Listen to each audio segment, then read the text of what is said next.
Lipsky family. A slap suit meant to keep them quiet. The gas industry had defended many lawsuits extremely aggressively, but this was the first time that I knew about that they were actually taking a family to court. But behind closed doors, the gas industry's strategy was even uglier. At a Texas oil and gas industry conference, reporters made tape recordings of gas industry strategy, recording several brainstorming and tactic-sharing conversations. We have several former PSYOPs, folks that work for us at Range, because they're very comfortable in dealing with localized issues and local governments. Really all they do is spend most of their time helping folks develop local ordinances and things like that. Having that understanding of PSYOPs in the Army and in the Middle East has applied very helpfully here for us in Pennsylvania.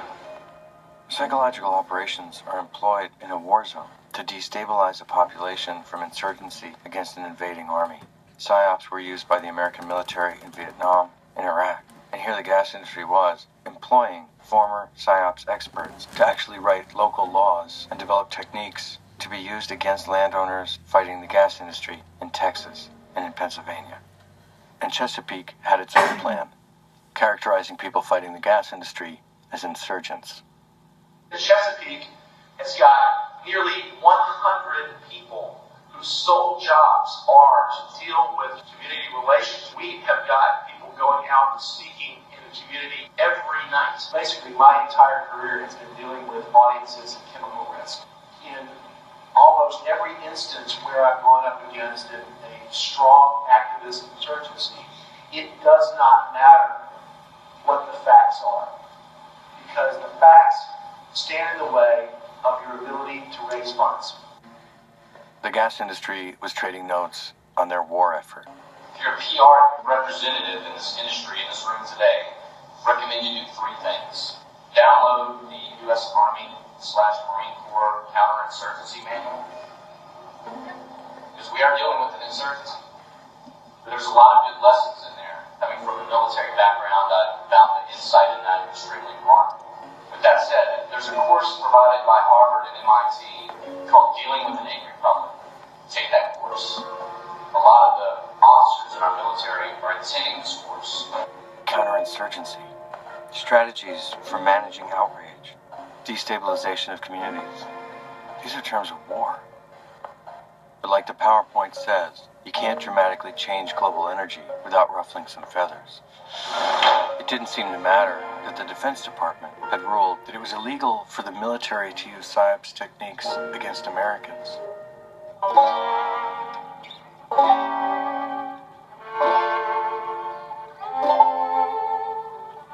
And of course, the next logical step would be to start looking for some terrorists. Tom Ridge, former governor of Pennsylvania, and the former and first head of the Department of Homeland Security, appointed right after 9/11, signs on to be the chief spokesman for the Marcellus Shale Coalition, an industry group that fights environmental regulation of gas drilling. The very next month, the Pennsylvania Department of Homeland Security begins issuing briefs that lists anti-fracking protest groups as possible eco-terrorists.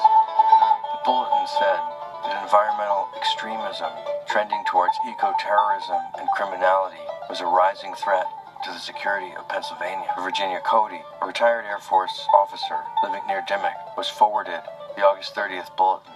She then posted it on a gas drilling listserv.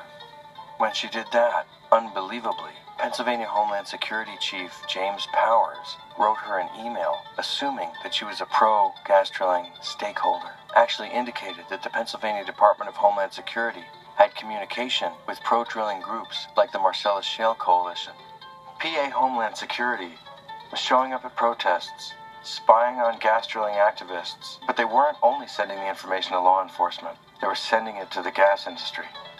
Lisa Baker, my state senator, a Republican, held hearings into the misconduct. Raise your right hand for me. We're going to swear in. For the first time in my life, I do not feel secure in my home. I worry that what I say on the phone is being recorded. I wonder if my emails are still being monitored. Mr. Powers, I have not had one person come forward and say they believe these bulletins were vital. The information that sought by the local municipalities was Situational awareness, situational awareness. It's just situational awareness. It was just about situational awareness. None of that really makes any sense to me at all, that we would go monitor private citizens and private groups and they're not a threat to us, is what you're just saying. It's just for awareness. It makes absolutely no sense, and it does make me think, where are we living? As it turned out, the state of Pennsylvania had a contract with a group called the Institute of Terrorism Research and Response.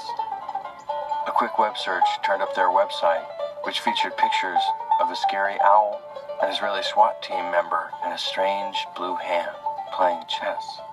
So what is your payroll? What is your employee payroll? Is it 3? Is it 100? What is it? I'm just curious. It's more than 3, and it's less than 100. You know, you're very creepy, Bob. No, you're very scary.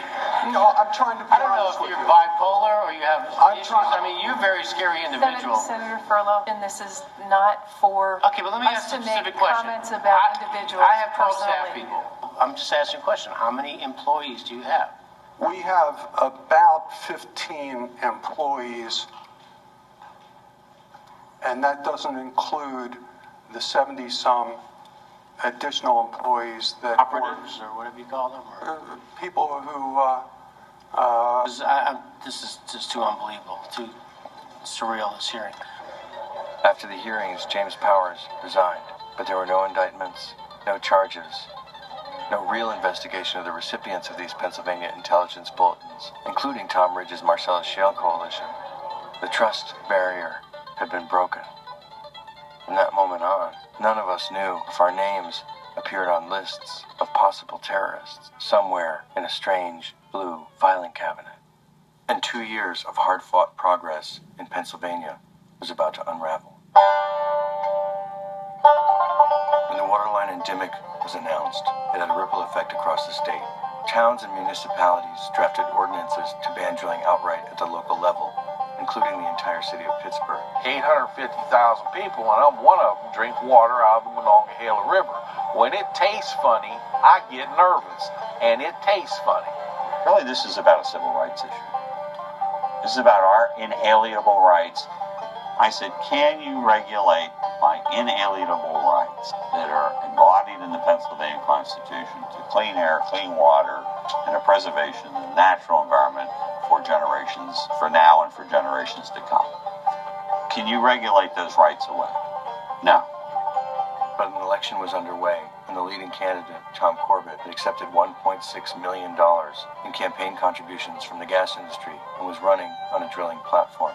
With the election just weeks away, the gas companies went all in Dimmock, attacking the water line and the families. Full-page ads in local newspapers, a YouTube video campaign declaring Dimmock water safe. I'd like to show you how dangerous this Dimmock water is. Threats to pull out jobs in rural areas. They even riled up a startup group called Enough Already, saying that the water line was going to come from taxpayer money. You want to fire up a crowd? Tell them they're going to pay higher taxes. Their first meeting, held at the Elk Lake School, had a gas well being drilled right behind the football field. We're not here for any confrontation. Cabot is trying to pit neighbor against neighbor with this whole deal. And what it's doing is it's destroying the community. Their main speaker, a quote-unquote oil and gas expert employed by Cabot. I really would like to give a bit of a primer, a Petroleum Engineering 101. For those of you that read the Bible, you will remember Noah's Ark. It was caulked by bitumen that had seeped to the surface. And biogenic gas, which is generated from, I would say, what is water? Casing needs to be set to protect fresh water. And that's not the term, because fresh water is another definition that we don't have unless it comes out of this bottle. Cheers, class, or cheers, group. Has anybody ever here seen a Amish buggy? Concluding thoughts. And yes, I will shut up. In the end, he said absolutely nothing about what actually happened to contaminate the aquifer. It was a dog and pony show hiding behind a smokescreen inside a hall of mirrors. So for those of you that are looking for jobs, not me because I'm too old, you're looking at an industry that's going to be around here for 100 years. Then it happened. Republican Attorney General Tom Corbett was elected governor of Pennsylvania. Cue the saddest newscaster in history. Well, it turns out there will not be a pipeline connecting Dimock, Pennsylvania to the Montrose Municipal water system. That word comes from the PA Department of Environmental Protection, which has dropped its plan to force Cabot Oil and Gas to pay for the nearly $12 million project. Dimock resident